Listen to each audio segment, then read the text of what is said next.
Katiba inaruhusu maandamano. The issues that Kenyans are facing, the high cost of living, there's an increase, at least for some users, perhaps of electricity, who are facing that. And now we're saying we need deeper talks. And even as we do that, Vincent, I just want to inform our viewers of the pictures we're now seeing. The procession was in Kawangware before, trying to make its way out of Kawangware. This is now Ngong Road, and this is what appears we can see a tear gas canister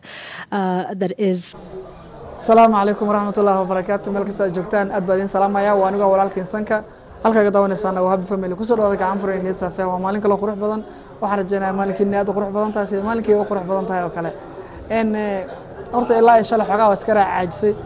maanta marka waxa dhacay horta ayaantan maalinkan Nairobi soo noqonayay mudaharaad socday jimciyaha imaade sabti ahad isniintu waxa bilowday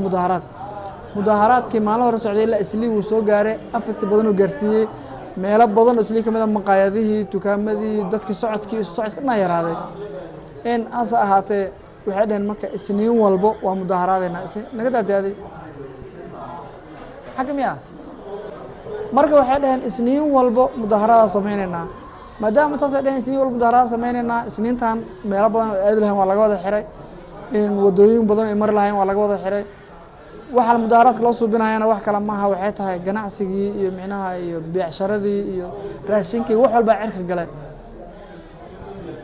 waxay noqotay dadkii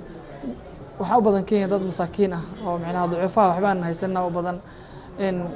maciishadana ku adkaatay qofkii maanta dhan intuu shaqeeyo markuu gobolka dhacay wuxuu qaadanayaa 100 shilin ama 150 shilin la siinayaa ama ka baru ku qabanaya wax yar ku qabanaya 100 shilin la siisay 100 shilin la guriis la aad wixii u goysan ma laha 100 shilin micnaha waxa waaye adi $1 oo wax yar dhiman waa $1 wax yar dhiman 100 shilin noqotay waxay u goynaysana ma laha marka dawladdiina micnaha ninkan hadda mudaharaada inay dawladdi si uu yara kacsan yahay maalin hore doorashadii uu waayay hadda wuxuu rabaa marka jago inuu helo dadka xus ku dhaxwadaan dad waxay leeyihiin waa in xil dawladda looga magacaabo rabaa dad waxay leeyihiin xilka dawladda looga magacaabi lahaa waa loo diiday qof si uu leeyahay marka Allah uu aclamsay tahay laakiin anaga sax hadda aragno indheena ku aragno ilaa magaalada anaga dhex joogna moogtahay waxayna la eg tahay in marna uu doodayo dadka shacabka ahaa uu leeyahay maciishada hoos loo soo dhigo kiiladii burka ahayd ama kiilada bariiska ahayd ama kiilada galeyda ahayd inta lagu gadan jiray laba jibaar ay noqoto maanta sida hore ma aha waxa dhacday marka in maanta mudaharaad aad u weyn la qaado wadooyin waaweyn laga xiro xaafadooyin isku gudbi waayaan sida xaafada Parkland iyo Westland iyo South Sea iyo Nasra Garden xaafad kale ma gudbayso meel kasta waxa la dhigay 10 gaari askar ah xalay wuxuu ka hadlay BBC-da wuxuu yiri Raila Odinga wuxuu yiri mudaharaadka maanta dhici doono maantadan isniinta dhici doono wuxuu noqon doonaa midka ugu ballaaran ee mudaharaad inta Kenya ka soo dhaco kii ugu weynaa marka dawladda walba qorshe leedahay marka mudaharaad la suubinayo qorshe leedahay qorshaha ugu badan ee maanta dawladda ay dhigtay waxay tahay in wado walba halbowle ah ee askar dhigtay meelo walba oo micnaha tukaamo ama ganacsi ka jirta askar fara badan la dhigay inkastoo xaafadda Islii wana mudaharaad ka soo gaarin xaafad inta naga xigto oo Kijiji oo isku raran ah waxa ka jirta marka mudaharaad aad u weyn maxaa lahaayeen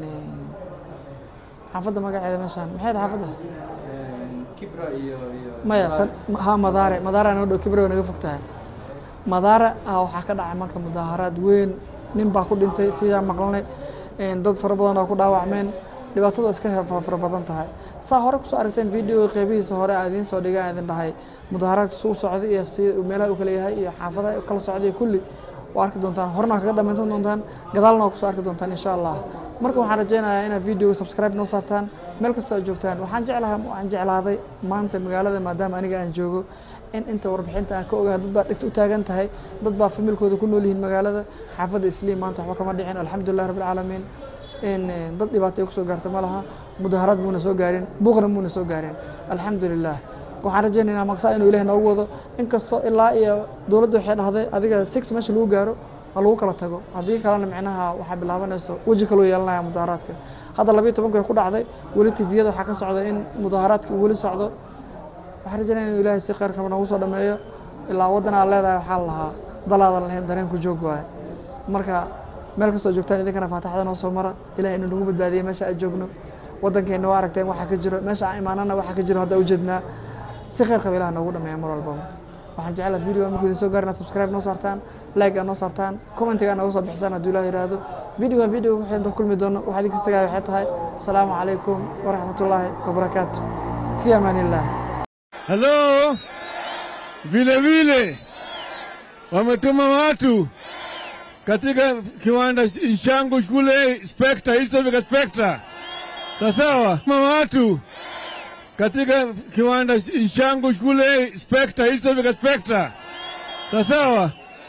hiyo ni kitendo ya ujambazi na ujinga, upumbavu. Si upumbavu hiyo? Sisi tunafanya siasa ya kufuata sheria na katiba. Katiba inaruhusu maandamano. Katiba inaruhusu wa Kenya kukutana, kutembea, kupeleka kumbukumbu, fanya maandamano.